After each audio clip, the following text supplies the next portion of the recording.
And on behalf of the travel professional community and homebasedtravelagent.com, I want to welcome all of you and thank you so much for joining us and being here in part of your busy day. We're very happy to welcome ARC as our host today. We really appreciate the support we all get from ARC and thank them for that. Our speaker is Doug Nass, Director of Fraud Investigation for ARC. Doug's topic today is Learn How to Spot Fraudsters, and that's something that's of interest to all of us. Doug Nass, as I mentioned, is the Manager of Fraud Investigations for ARC in Arlington, Virginia. He supervises a fraud team that analyzes airline ticketing data from U.S.-based travel agencies to uncover various fraud schemes in the U.S. travel industry. The team focuses on tracking the activity of various fraud rings and serial fraudsters that target U.S. travel agents. Doug also works with law enforcement agencies to get these individuals and groups identified, arrested, and prosecuted. He has worked for the past 20 years as an analyst, trainer, and manager in the Fraud Prevention Department at ARC. Doug has a BA from Albion College, Michigan, and for those of you who may want to contact him later, he wanted us to let you know that his phone number is area code 703-816-8585, or you can email him at dnass, D-N-A-S-S, at arccorp.com. I think that information will be on your screen a little later too. A little bit about ARC itself. ARC powers the U.S.-based travel industry with premier business solutions, travel agency accreditation services, process and financial management tools, and powerful data and analytics. In 2014, ARC settled $89.6 billion worth of carrier ticket transactions for more than 9,400 travel agencies with 13,000 points of sale. By providing world-class business services and products, ARC enables participating agencies and 200 carriers to focus on what's important, increasing their revenues. Established in 1984, ARC is headquartered in Arlington, Virginia. And you can see more about ARC at www.arccorp.com. Before we get started, please remember that you are all muted, but we welcome your questions. You can type in your questions at any time in the question area on the right-hand panel of your screen. We'll be taking some questions during the presentation and at the conclusion of Doug's slideshow as well. So I'm going to turn the microphone over to Doug so he can get started. Welcome, Doug. Thank you very much, Sandy, and to Joni as well for putting this together. We really appreciate it. We hopefully can have an interesting next hour talking about a very interesting subject, but kind of a scary subject as well. But we can't shy away from it. But the more we can share in our stories and share what ARC is seeing of how fraudsters target travel agents on a daily basis, hopefully everyone will have some good takeaways from this webinar. So thanks everyone for joining the webinar today. Most of you probably have never been hit by fraud and may never get hit by fraud. But my goal today is to raise your awareness so that you're in the best position to combat it if it comes your way. I've been working, as Sandy mentioned, I've been working in the industry for the last 20 years in the fraud prevention area. And I've seen more fraud than I can care to think about. And I want to share some of the insights into the various fraud schemes that I've seen over those years so that you can safeguard your business. ARC kicked off a fraud prevention campaign last year.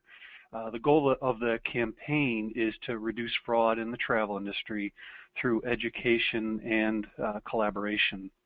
We believe that the key to success is to educate travel agents, and not just ARC accredited travel agents, but all travel agents, including home-based agents, independent contractors, cruise-only agents, basically anyone that's interacting with customers. We want to provide information about the tools that are available, provide alerts regarding the latest fraud trends, and we want to work together to identify, stop, and have the fraudsters arrested. We believe This is the key to reducing fraud. A lot of the things that I talk about are applicable across the travel niches. So whether you're doing airline tickets, tour packages, or cruises, all of this pretty much should apply. Now, on to the important stuff. Here's what we're going to cover today. We'll talk about phishing emails, also known as spear phishing. And the reason for that is over the last 5-6 years, fraudsters use these types of emails to steal GDS login credentials from unsuspecting agents. We'll also talk about some credit card fraud schemes. We'll have some images of passports and credit cards and show you kind of how these guys are going in and manufacturing these, basically using software like Photoshop to create these images that are used to make them look legit as possible. We've got social engineering schemes, some of the lies that these guys tell in order to make them once again look legitimate, and basically they're turning the agent's own customer service skills against them. They're using your good nature, your willingness to help them out, and they're turning those skills against you. Then we're going to talk about kind of what's ARC doing about the fraud, but also what you guys can do. And I'll show you some of the free quick and easy internet tools that anyone can go out there and do a little quick digging on the background of some of these people, looking at their telephone numbers or their email addresses to see, am I really dealing with who this person claims to me? Because we know, you don't often see a lot of your customers. They're a voice on the end of the phone. There's someone sending you emails, but you never really see them. So how do you know that this is really the person that they're claiming to be? So let's go and start with the spear phishing emails. Lots of dangerous stuff. ARC has amassed quite a library with all the confirmed phishing emails over the last 5 or 6 years, so we know a lot about them. The fraudster uses logos and color branding from the websites of GDSs, tour companies, and airlines in order to make them appear legitimate. All types of agencies get these, and they're sent to agency staff, home-based agents, cruise specialists, independent contractors, etc. The most important, though dreaded feature is the request to click on the link within the email. The fraudster is hoping that the spear phishing target, meaning you, will click on that link so that it takes them to what looks like a GDS login screen. Once the unsuspecting agent types in their login ID and password, the fraudster has now harvested the agent's login credentials and will use them in the future to remotely take control of the GDS and issue tickets for their own customers, who are sometimes already at the airport. So as soon as the fraudster uses your login credentials to issue tickets, he then alerts his own customer, go to the ticket counter, and the ticket's waiting for you, and jump on the flight. That's how quickly, within minutes or just a few hours, these tickets are being flown. So we have a real problem with the timing of dealing with these types of attacks. Additionally, in order to increase the pressure on the travel agent, the fraudster wants them to act quickly to click on that link so that the agent won't get locked out of their GDS. They'll often give them 72 hours or 96 hours to log in. Some of the emails are very professional, while others have obvious spelling errors, improper grammar, spacing, or punctuation errors. Some of them will basically look pretty unprofessional. That was how it was when this type of a scheme first occurred in 2008, 2009, 2010. And over time, the fraudsters got a little bit better. Their phishing, their spear phishing emails started to look a little better, but they've done a lot of damage. And I'll have photos of some of these guys that that we'll show you later on in the scheme, or later on in the webinar. If anyone, as Sandy mentioned earlier, if anyone has any questions, go ahead and type them in, and I will be happy to answer your questions. We don't have any yet, so let's continue. No. Okay. So why do they work so well? We know agents receive dozens of emails every day. You, of course, are mostly getting legitimate emails, but amongst that mountain of emails, a few sinister emails may be waiting for you. Each day of multitasking brings new reasons in your mind to click on that link buried within the email. Sometimes we all put too much reliance on our spam filters, but these emails often fly under that radar. Once clicked, the link provides a familiar login page. Agents log in like usual, failing to remember not to log in through an email. Here's what we at ARC hear all the time when talking to agents, owners, and independent contractors. Oh, I never open those emails. I've been in the business 20 years. I would never click a link in an email. But what we find out is that even the best of us can fail on any given day. It's human nature.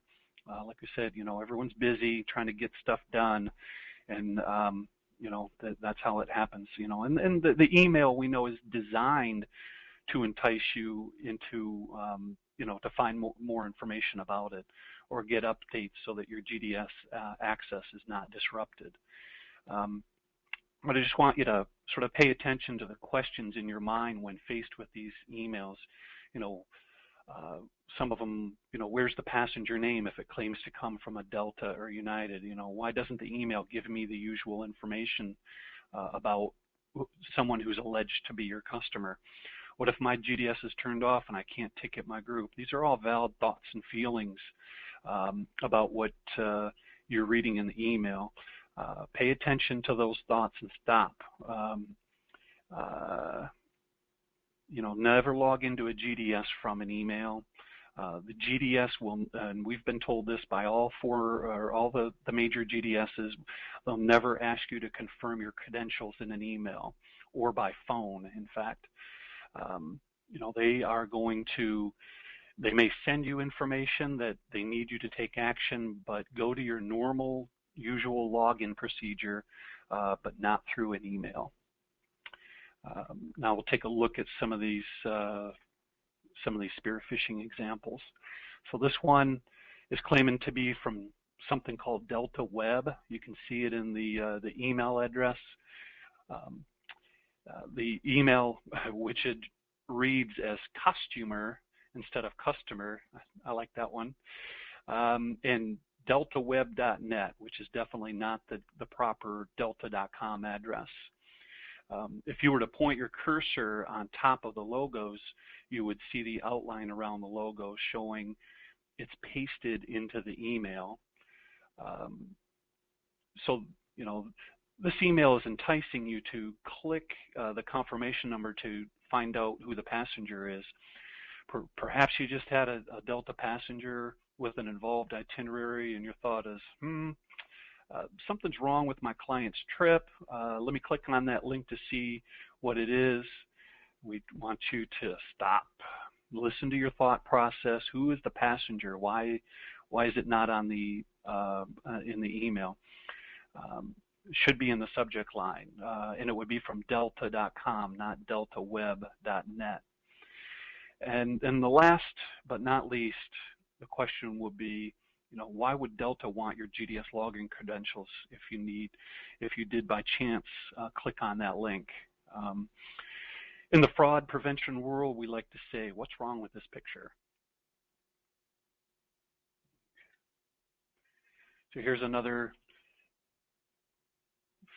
spear phishing email. This one claims to be from WorldSpan and tells the reader that changes require all users to confirm their login credentials or you'll be locked out. And you think, oh no, I need to do this before before I forget, because I have a large group coming up. We want to say, stop, listen to, like I said earlier, listen to your thoughts, look at the email, look at the from line. The email is travelport-usa.com instead of the proper travelport.com. See all the unprofessional typing, the spacing, commas, capitalizations, and just plain wrong words. Things like, confirm your login credentials. That's an awkward use of the language. Look at the date format, which is not standard usage in the U.S. And who uses the phrase all global countries? It just doesn't make sense. And like I said, the GDS is never going to ask you to log in through an email or ask for your login credentials over the phone. That's just not how they're operating. So here's a quick tip. In the email, you can hover your mouse over the arrow symbol or your mouse over the hyperlink, and a pop-up box will appear and show you where it's really going to take you. In this phishing email, it's taking you to something called, in some email address, k5m.r.mailjet.com, and that most assuredly would not send you on to someone claiming to be from Sabre. But that is an easy, here it is. So like I said, when you hover your mouse over, it's going to give you the address that it's going to take you to. So even though there's things like Sabre buried within there, Sabre needs to appear quickly right after the HTTP forward slash. And it also would have, it would really say HTTPS, but the S is missing, meaning secure. And you should see something like HTTPS / sabre.com or travelport.com. The rest of the email address after that is not important, but at least at that point you're going definitely to sabre.com, something that's official. So like I said, don't worry about anything after that. I have no idea what k5m.r.mailjet, but I wouldn't be comfortable sharing information with someone going through such a website. But these are tips not only important for your GDS login credentials, but they apply to the rest of our lives outside of work. Whether it's a fraudster trying to get your banking credentials or other vital passwords. And that's why we spend time on this important subject, is because there are a lot of different fraudsters, not only in our industry, that want to harvest your login credentials, especially your bank, but it can be for anything else, your social media. A lot of people use the same passwords across multiple websites, and this is one way that they can gain access not only to, say, a Facebook account or any other site, but like we know in the industry, or human nature, we tend to share the same passwords across multiple sites, and this is a good way to compromise them. So now, any questions about phishing emails, spear phishing? Nope, we haven't had any questions yet. So okay. Agents, don't forget, you can type in your questions anytime, and Doug's going to be checking back to see how he can help you. So Doug, Okay. Go ahead and continue. Okay, great. But all right, now onto the subject which will likely impact the group, and that's credit card fraud. I spend most of my time dealing with this problem. It's a big problem in our industry. We've been told by people within banks that the travel industry, airline tickets, are one of the largest percentages of credit card fraud. which is unfortunate, but it's another reason why we like to host these webinars to get the word out about what's going on in the industry and how people can do best to protect themselves. But fraudsters are really good at coming up with various ways to manipulate travel agents and others, whether it's with fake documents or even a little bit of friendly conversation. Going back to that social engineering, a lot of these guys are good at talking to travel agents. They're smooth talkers. This is what they do all day. I've talked to them myself when I've posed as a travel agent owner or manager to try to intervene. But we'll walk through a few examples of how these guys operate and how you can spot it before getting burned. Fraudsters love to manipulate images of passports, driver's licenses, and credit cards in order to make themselves appear legitimate to travel agents. Some are quite good at using Photoshop to create their fake documents, while others seem to be in too much of a rush to care. Like I said, there's times some of these images are laughably bad, and other times they're really good, and someone takes their time and does it well. But in these examples on the screen, the passport on the left is believed to be how the original passport was issued, the minus the true passport holder's information. That's been removed or photoshopped out of the document. But it's in effect the template for other made-up passports used by the same West African fraudster. The passport image on the right is how it appears after the new passport holder information and new photo have been layered on top using Photoshop. One thing we try to tell people is notice how the passport holder's information is quite clear, yet the background is a little fuzzy. This often happens when the original image is copied and pasted over and over and over again, and the image becomes less clear each time it's copied. So that's kind of one thing you can look out for, is just think, why can I see the card holder or the passport holder information really clearly, but a lot of the rest of it is not as clear? That could be a clear indication that something's not quite right. But not all the fraudsters will make obvious mistakes when they create these images, but you should be aware what to look for and be suspicious in order to protect yourself from a manipulative credit card fraudster. We know that these guys often go online and just start grabbing people's images off the internet. Just 2 days ago, on Monday, a travel agent was able to forward to me a passport image, and unfortunately, I thought I recognized who the person was, and sure enough, it was Chris Hayes from MSNBC. They had, in fact, I found the exact image that they used. It was promotion for his show on MSNBC, and the fraudster just went in and copied and cropped it and pasted it onto a fake passport. So sometimes we'll see very recognizable people, but usually it's just run-of-the-mill people that they their image that they find off the internet. And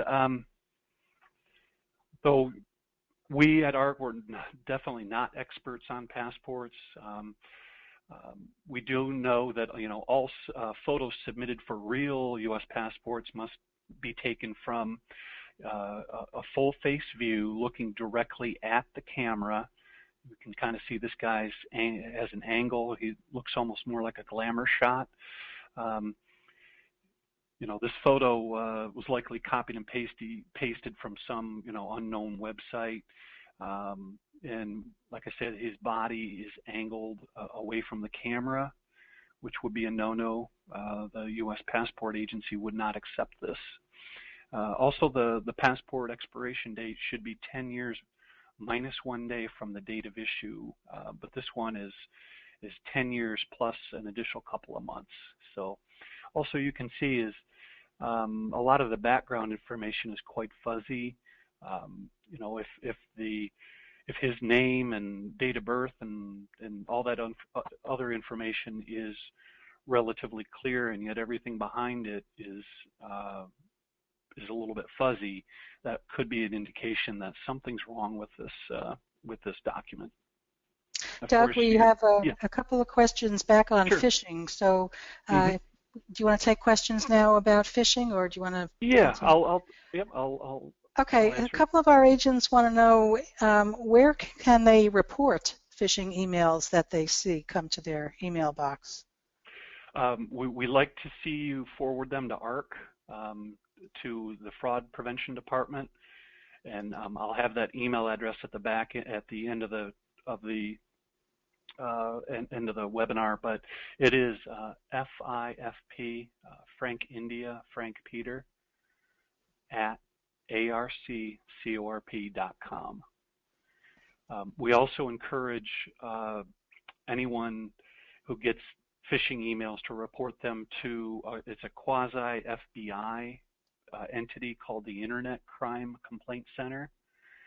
It's partly financed by industry, partly it is associated with the FBI. So in effect, you're alerting the FBI that you got this. You know it's fraud, but since it was sent over the internet, and their address is I India C Charlie the number 3.gov, so ic3.gov, and they try to track those phishing emails.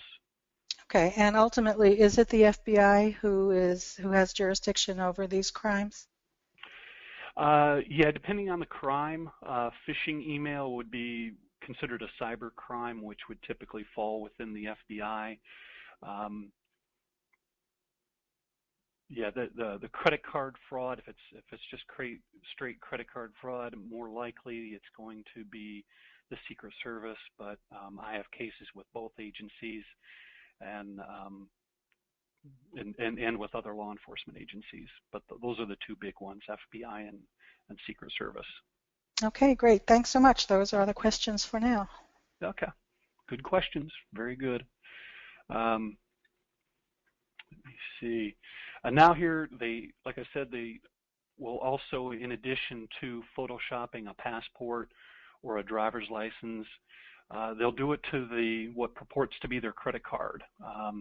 But these guys make mistakes here as well when they send you an image of the front and back of the card.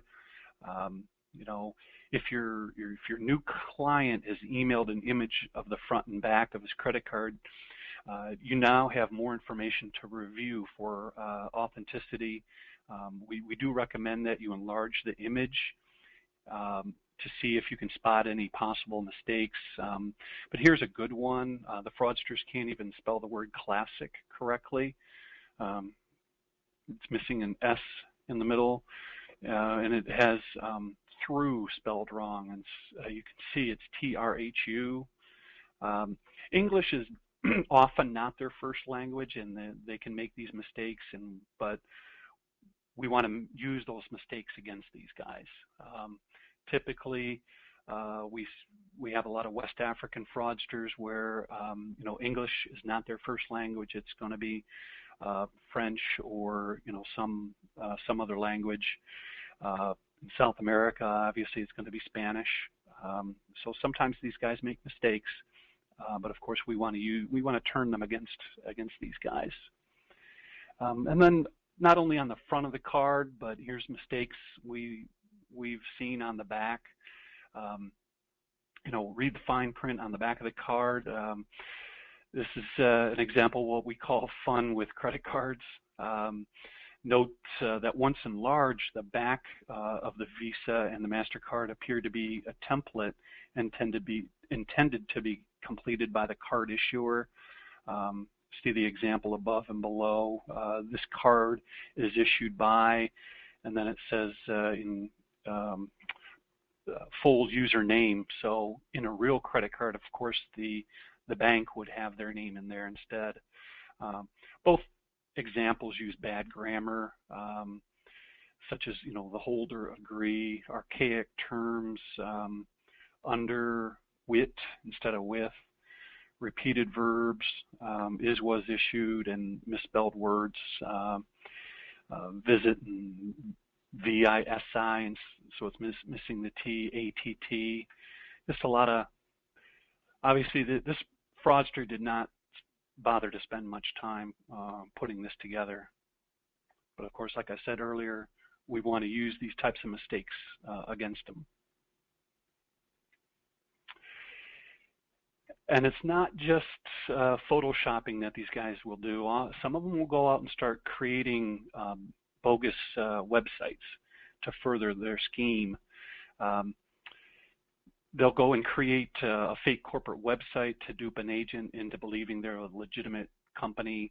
Though it only takes a few clicks on that website to show that it's really a shell of a website. There's no real content or links to other pages. Plus a quick search on whitepages.com. Just want to repeat that again, whitepages.com can be your best friend for reverse telephone and reverse address lookup. We use it here all the time. But a quick search on whitepages.com reveals that the telephone numbers of Google Voice, voice over internet, VoIP, voice over internet protocol. So now you know that we have a shell website plus an internet-based phone number. Would anyone feel comfortable dealing with this prospective new corporate client? What's interesting about that, sort of in the bottom area where it says welcome, I love this one. This was created by one of our Colombian-based fraudsters. So he's claiming that he builds down in Colombia for the Diocese of Pereira, Colombia. So this gives him cover when he starts asking for tickets for people traveling in and out of Colombia. All he has to tell the agent is, hey, you can see my business. I work down in there. I've got people that travel in and out of there all the time. So this is just a quick way for him to sort of establish a cover story as to why he's ordering tickets in and out of Colombia. Plus it says, visit us at 113 West 4th Street, Cincinnati, Ohio. I've done a Google Street View of that. It's just an old building in Cincinnati. It is a real street address, but it's a furrier instead of a construction company. So that is another interesting thing. But it just gives you a little idea of the lengths that some of these guys will take in order to further their scheme. But what you can do is to help verify some of these corporate, or what look to be like corporate web addresses or email addresses.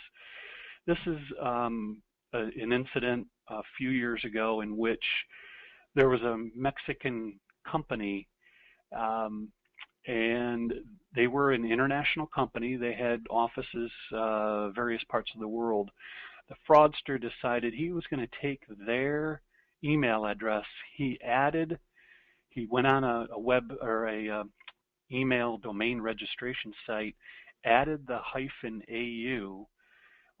Now he looks like he's somebody from, or he told the travel agent that he was in the Australian office of this corporation. And this, the travel agent, they were the real corporate travel managers for the real Mexican international corporation, but they didn't realize that they shouldn't be communicating with someone at that web email address with a -au. But on the website called whois.com, you can input an email domain like this, not the free ones like Yahoo and Gmail or anything like that, but you can find out when it was created. And I know that the travel agent started ticketing for this fraudster within 3 days after he created the domain. This is, if so, it's not only for mom and pop or home-based agents. These guys target the big corporate travel departments as well. Last year, this is a true story, not related to this particular incident, but one very large corporate travel agency issued $230,000 worth of tickets in a 9-day period. And yes, that happened within 9 days before realizing they weren't communicating with their real corporate client. Thankfully, the agency was able to void about half the tickets, but it was an expensive lesson for that corporate travel management company. These guys do their homework. They want to target international companies, and that through social engineering, through phone calls, they can find out who the travel agency is that does all their corporate booking, and they just come in and they pose as someone within that corporation, and away they go. So these guys are pretty sneaky at what they do. And it's not only in the corporate world that we have to deal with this, but also with universities and colleges. I think a lot of you may be aware, a student or faculty, anyone working for a college, their email address is going to have the extension edu instead of .com or .net or whatever. It's going to end up being .edu. So the fraudsters, they will go out and search. We just dealt with one last week in which they spoofed, they claimed to be from Stanford. And they had in their signature block a real person at Stanford, but they weren't communicating using that email. They were using an Outlook email address. So we try to warn people when you're dealing with not only corporate clients, university and college clients, you might want to establish a policy to communicate only back and forth using the edu. So maybe the booking comes in on a Yahoo or a Gmail, an Outlook.com address asking for tickets. But you might want to think about a policy about only exchanging emails through the official.com. So this is one way that these guys, manipulate travel agents. But and in the scheme and in the corporate one, the fraudster, he really hits the jackpot if his tickets are associated with an existing credit card for that college, university, or corporate client. So if any bookings come in, they're going to go on the client's credit card, and this guy does not have to insert any of his own credit cards. It's sort of the golden moment for him. He's getting free tickets. He doesn't have to burn up any of his own compromised credit cards, and he just goes to town. Any questions from the audience? Doug, may I interrupt for a minute? Oh, sure. Great. Perfect timing, because I was just interrupting you. Okay. We do. And one of our agents says that sometimes they get calls from unknown people on the phone and not an email that they can identify. Is there any tool with which they can quickly look up credit card numbers or phone numbers while they have this stranger on the phone? Not the credit cards, but the telephone. I try to tell people, going back to that whitepages.com, that is your friend. You can go into that website, do click on phone or reverse phone, put in the telephone number that they're calling from, and if it tells you anywhere it says VoIP, at that point, you have no idea where this person is. And we know a lot of legitimate people have VoIP telephone numbers, things like Magic Jack. pinger, broadband, all kinds of valid users of those. It's just another red flag, meaning this person can be calling in from anywhere in the world because they now have internet access. So anytime the whitepages.com, it tells you pinger, VoIP, or you see those words, just be a little more aware that you really don't know where they're calling from. And things like the company that puts out Magic Jack is called WiMAX Communications, YMAX. So that's the company, and their product is Magic Jack. So WiMAX Communications, you're really dealing with a voice over internet telephone number. Okay, fantastic. As to the credit card, there is no way to check it out online. Okay. I know I've gotten several email requests over the years from people who want immediate tickets in first class, something refundable, and they have credit cards. And I have come to find out a lot of those credit card numbers were stolen credit cards. And if you try to run it, it actually will work. So, it's a well-known fraud I'm sure you're familiar with. Very much, and I try not to use the word stolen, even though the information is stolen, but the card is rarely stolen physically from the passenger. How these fraudsters get them is through the underground internet. We know all about the hacking, computer hackings at Target and Home Depot and all these other big vendors. They are hacked by typically guys operating from Russia, and now they have all of your real cardholder information. And this is important, and I bring it up because they're going to have the true cardholder name, address. Sometimes they have their telephone number. They have the CID or the CVV number off the back. They have that. That's why when you run the AVS in the system, you get a match. And it's because the bad guy has gotten it through a hacking incident, and he sold it to other fraudsters on the underground internet.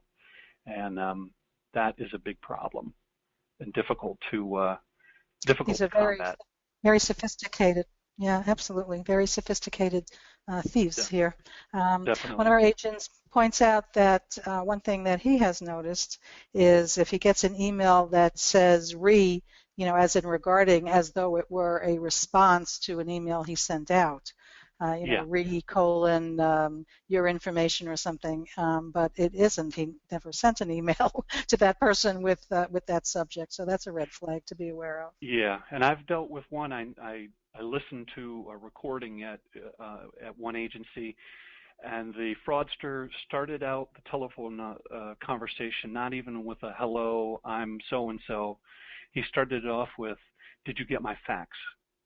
And it immediately put the customer service skills to the test, and it put the agent on the defensive, and it really threw the agent off. You could hear them, and immediately they were on the defensive. But that's a tactic these guys can use in turning your customer service skills against you by doing something like that.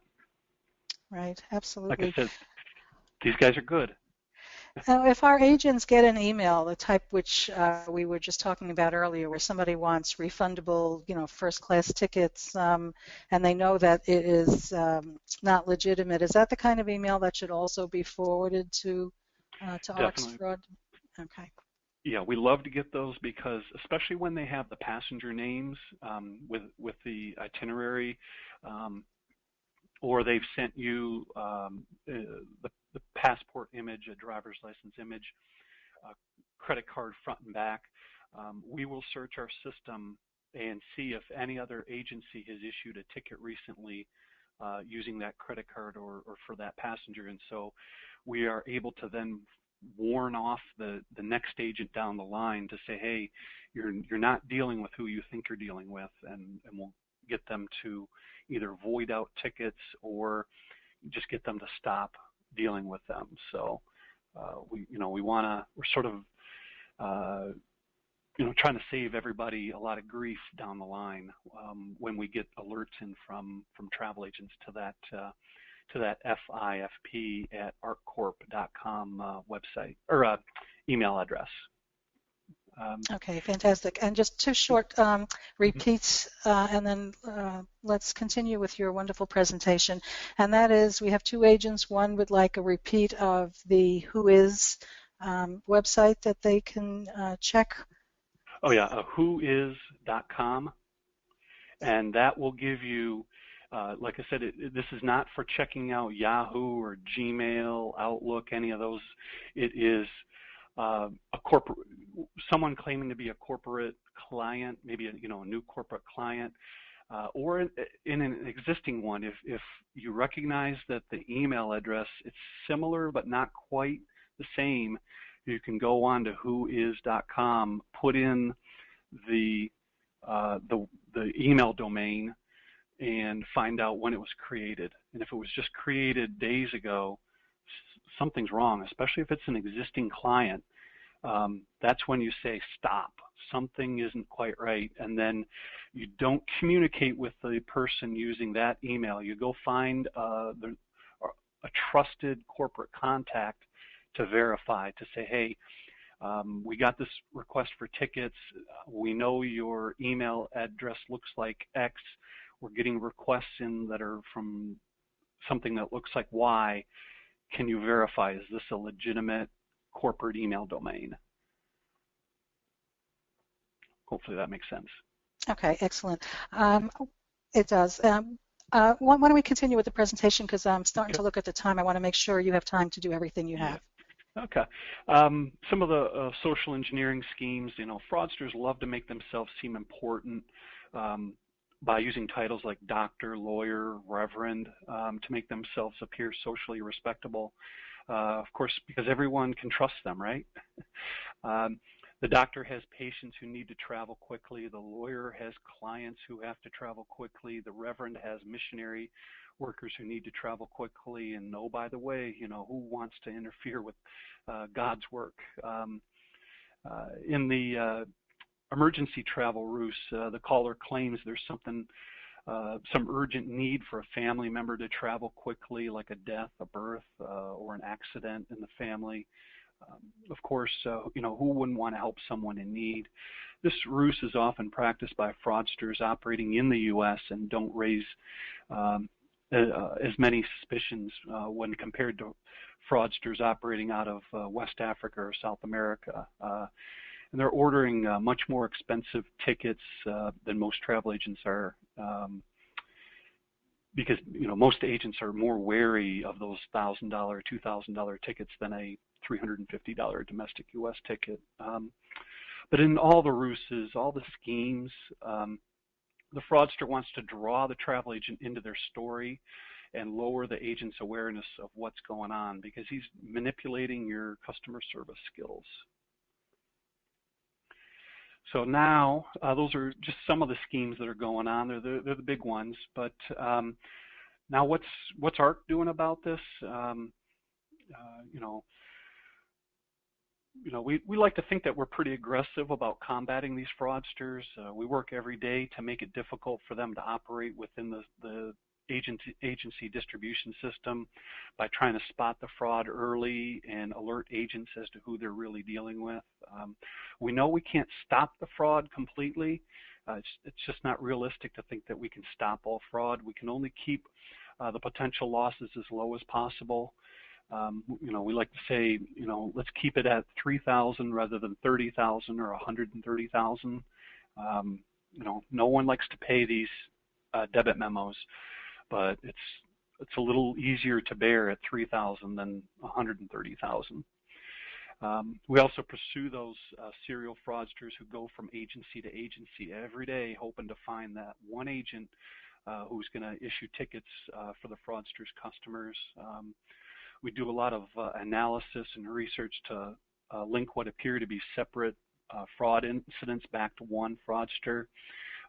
Once we can show losses of at least $100,000 in chargebacks, then law enforcement and prosecutors will take more interest in the case. It's unfortunately, they just don't have the resources to look at a $5,000 or a $10,000 case. It's just, the unfortunate, there's just not enough resources to go at it. But once we get to six figures, it's another story, and then they start to take some interest. But last but certainly not least, we want to educate, hardworking agents about all the schemes that fraudsters use to manipulate them so that they can spot the fraud early and hopefully not fall for the scams at all. Kind of what else are we doing? What else are we doing? Like I said, the travel agent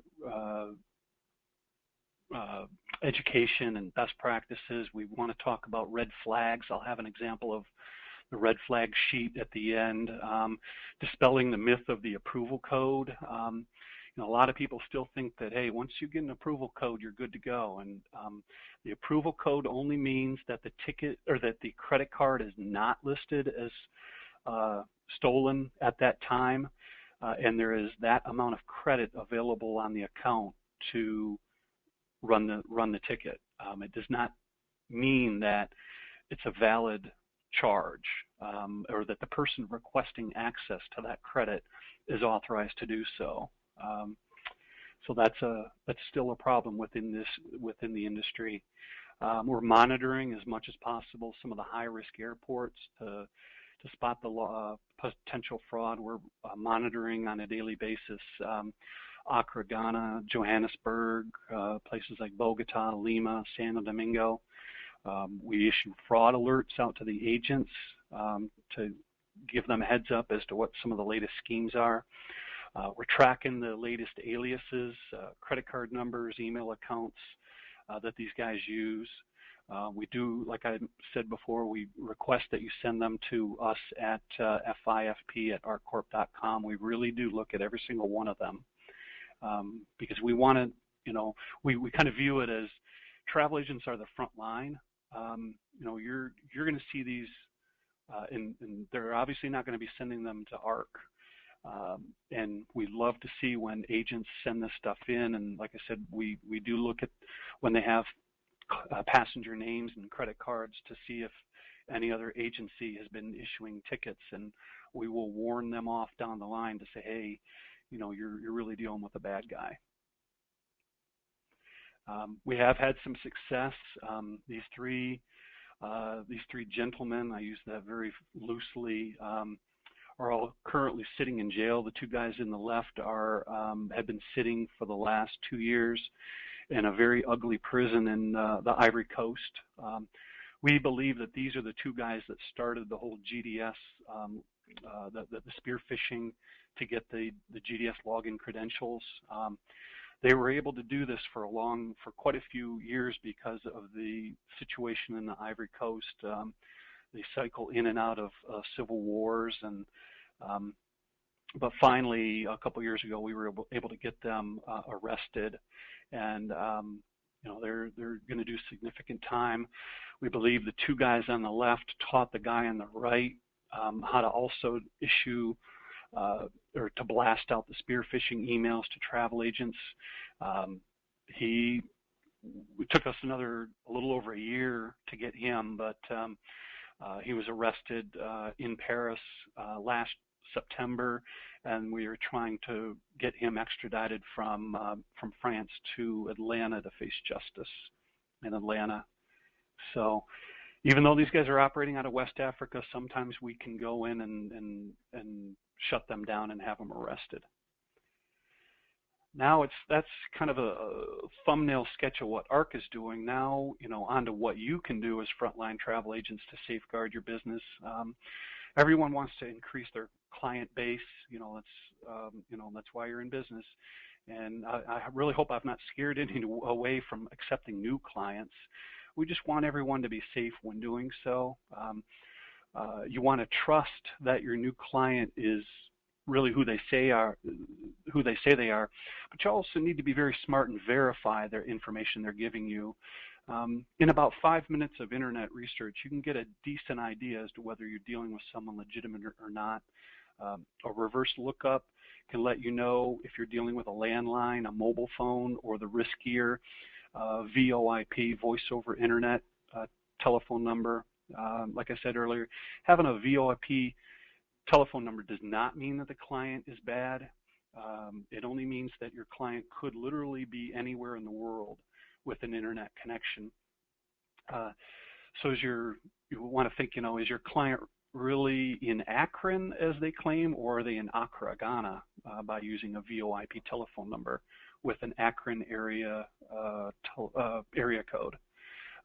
From Google Maps or Zillow.com, what does the physical address for the cardholder look like? Is it a house, a hotel, or a hospital? From whois.com, how long ago was the email domain created? If it was only created a few days ago, then something fishy might be happening. You want to start asking questions about that. Input the customer's telephone number into whocallsme.com to see if anyone's posted a complaint about that telephone number. Quick internet searches for information provided by new clients may help you become more comfortable working with them or raise even more red flags. Then you can decide if you want to take them on as that new client. And here is the credit card red flags. It just kind of puts some of the details about low risk transactions, medium level, and high level, just to get you the frontline staff to think a little more about whether did you get an approval code or not. It's are you comfortable dealing with them, because they're asking for tickets out of high risk places. They're using a Yahoo account when they claim to be a corporation. Are they doing a lot of last-minute travel? Does the customer really care about the cost of the ticket? Things like that would push them into what we call the red area, the high risk. We have a new website from last fall, and it's open to the public. It offers fraud alerts and best practices and resources that agents can use to help spot fraud. We are continuing to add more content to this as we move forward, but it is at that address, it is open to anyone wanting to learn a little bit more about fraud. So I want to thank you for participating, and hope you've gained some insight into the various schemes used by fraudsters to manipulate travel agents. Definitely forward your email solicitations to that FIFP@artcorp.com. Give us a call toll free, 855-358-0393. Happy to answer any of your questions, and we really thank you for participating. Doug, thank you. This was incredibly valuable information, and we really appreciate it. Several agents have sent in questions. I'm afraid we don't have time to ask them on air right now, but I want to let all of our agents know that Doug will be getting a copy of everybody's question, and can get in touch with you, or please do get in touch with Doug and ask him your question at the addresses that he has provided. I also want to remind everybody that Doug is doing the same webinar tomorrow at 3 p.m. Eastern Time. So if you want to hear all this great information again, go back to the travel professional community and register for tomorrow's webinar as well. Doug, thank you so much. This has been fantastic. Our guest today has been Doug Nass, Manager of Fraud Investigations at Airlines Reporting Corporation, ARC. Doug, thank you so very much, and we're looking forward to seeing you tomorrow. Thank you. And thanks again to all of the agents for joining us today. We really appreciate your being here. Hope to see you tomorrow as well. Enjoy the rest of your day. Bye, everybody.